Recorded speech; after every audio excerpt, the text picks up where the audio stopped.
Welcome to On Cooldown, the weekly WoW news show right here on Marcelian&Online, because I like editing on Fridays instead of going out with friends. I know, right? What friends? In today's episode we will check the new Benthic items, new raid gear, and hope is being steadily restored to all of us nerds by devs who finally listen. To some things at least. Female mechagnomes have a new dance. Why? We cannot make NPC dance unless we are the NPCs! New allied race confirmed! Update on the Essence system and overall new Azurite system. Where do you get them? What levels should your neck be going into 8.2? Stay tuned because I won't say it now and have you leave early. Gotta rack up that watch time, baby! More and more super awesome, cool, amazing, fun things to do in Mechagon. One of which is the Pascal Junkyard Tinkering. What's that, you ask? It's an amazing system where we gather scrap from around Mechagon and make cool things, like mounts. Nazjatar is officially the best zone Blizzard has ever created. It's impossible to describe in a few words, so make sure to watch until the end. Some PvP hotfixes to the popular Maledic trinket, nerfs to the crucible raid, and why are certain specs so overpowered on these bosses. Lastly, just a quick roundup on the Guardian and Frost Decay buffs, since Blizzard has been working on these and released them in bits for the last few weeks. So if you missed our older videos, I guess you can watch this one and find out everything instead of clicking the other ones. Hey Marcelian, I'm telling them not to watch our older videos, that's cool, right? What?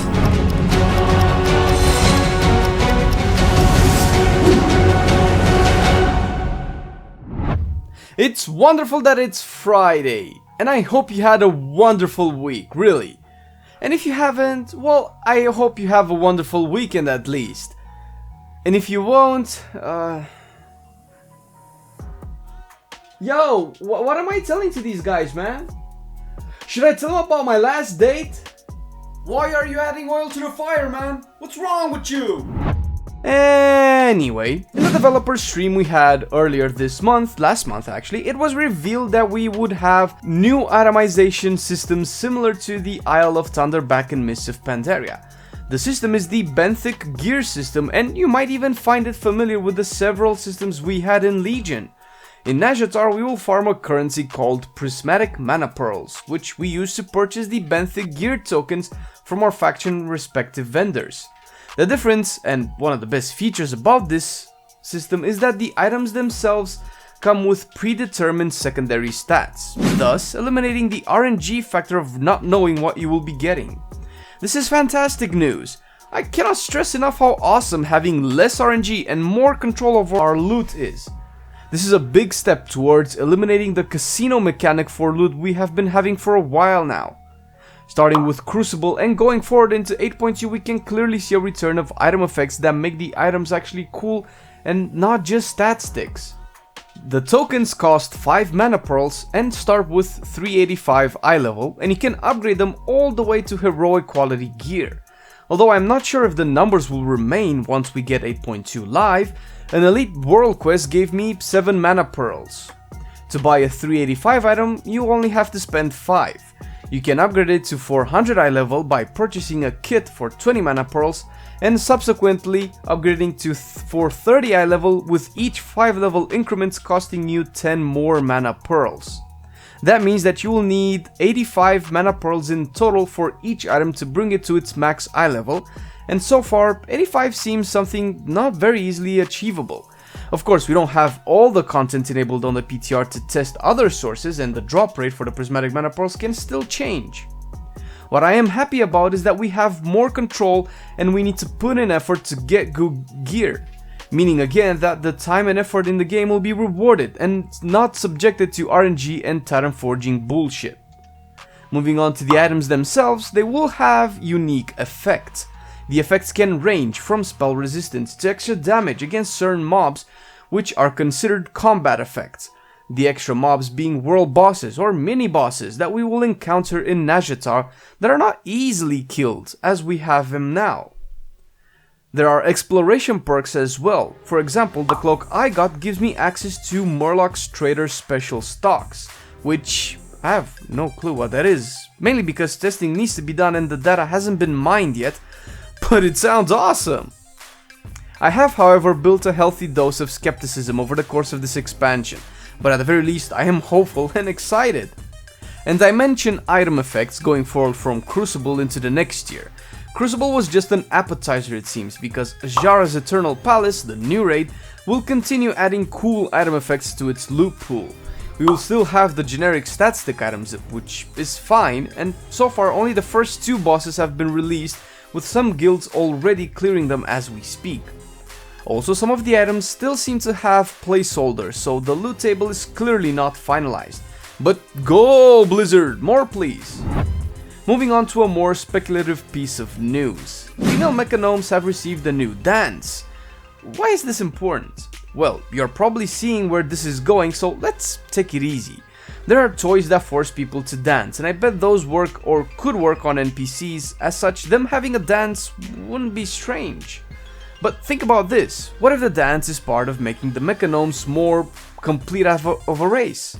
What if this is all fine-tuning to release a future allied race? I mentioned earlier that I wouldn't want to see mechagnomes as an allied race because I saw them as pseudo-Titanforged, the ancestors of actual gnomes, and that's the equivalent of divinity in WoW. Kinda. And getting close to that kind of an aspect is not particularly interesting in my opinion, because we would have to have actual stone dwarfs then, Valajar humans and so on. But clearly that's not what mechagnomes are, and with all my big talk, and not being the biggest Alliance fan, I actually find them really cool. The theme they have, the story they have, looks amazing, and I personally wouldn't mind seeing them in the game as a playable race. It will be strange having 2 sets of gnomes, but would it actually? We have 2 orcs, 2 taurens, 4 freaking elves, and so on, so yeah. More updates on essences. Well, the short version, because the hotfixes, buffs and nerfs happen a few times per week, sometimes, so let's get a good rundown. The essence system will not replace Azerite traits, but will come to complement it, and it will be the actual progression system of 8.2 and most likely further down the line as well. Essences are a one-time collectible power-ups that you will put into your Heart of Azeroth and activate them in any combination as you see fit. Every type of content will give you access to certain essences, meaning that if you want a specific one or all of them, you will need to do literally everything in the game, from Mythic Plus, raids to World PvP, Battlegrounds, Island Expeditions and so on. Is that good or bad? I think it's good. I'm a firm believer that all the content should not be available to everybody off the bat. If you are a collector, well then get collecting. Once you do get some essences, you can infuse your necklace with them. So far we have 3 main slots to use for essences, 1 major and 2 minor. The first one we will unlock is the major slot at neck level 35, which should be available to everyone in the game at this point. Along the way we will have points where we just get a 3% stamina boost, while the first minor essence can be used at neck level 55, which right now might not be available for everyone. I know I don't have it, but all in all the progression seems fine. Similar to the artifact weapon, we get the most important one as we start and unlock further smaller power-ups along the way. I'm not 100% sure how this will affect endgame content players that need specific essences for their spec, but hey, we cannot have them all and people usually find a way to cope. Mechagon is cool. It's very cool, and I'm not one for mechanical things in my fantasy games, but this somehow works. There are so many cool aspects to this piece of content that you will have a blast going through it, and one of the coolest things, I'm saying cool a lot, is the Pascal robot. The Pascal robot is, as with everything here, a pile of junk we liberate. After that he becomes a part of our resistance and helps us along the way with gadgets. Killing stuff in Mechagon gives us parts and scraps and stuff. We use those as mats for this guy that starts off by letting us make grenades that deal damage and stun mechanical things, clearly made for this zone. Not only that, but we can create our mount and pimp it. This is a cute system and that will spice things up while doing our daily world quests or daily grind or whatever daily stuff you want to do in WoW. I like to take the time and mention Nazjatar as a zone. This is by far one of the best zones I have ever seen in any game ever. It being a Warcraft zone skews my opinion, of course, but dear god, the design team outdid themselves. The architecture alone is immersive, but when you realize the verticality of the zone, you will lose your shit. How is this island, or whatever you call the opposite of an island geographical wise, so big? How does it feel so interconnected yet still so isolated going from zone to zone? I really don't want to spoil more of this for you, and mainly, yeah, I did it for you, the viewer. Yes, you, who is still considering subbing back to WoW.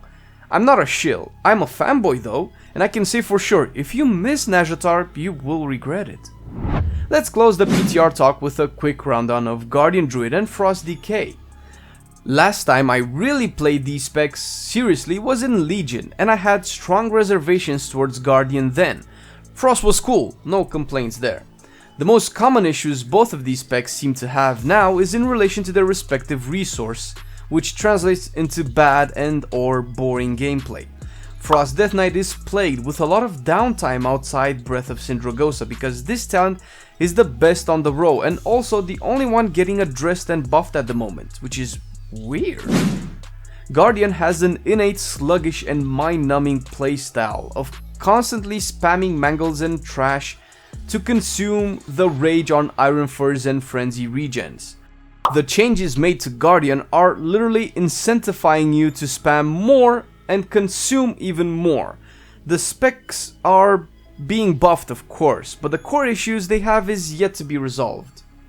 The reason I'm bringing these two up is because at this moment they are the representatives of bad specs in the game, and that doesn't mean bad as in low performance.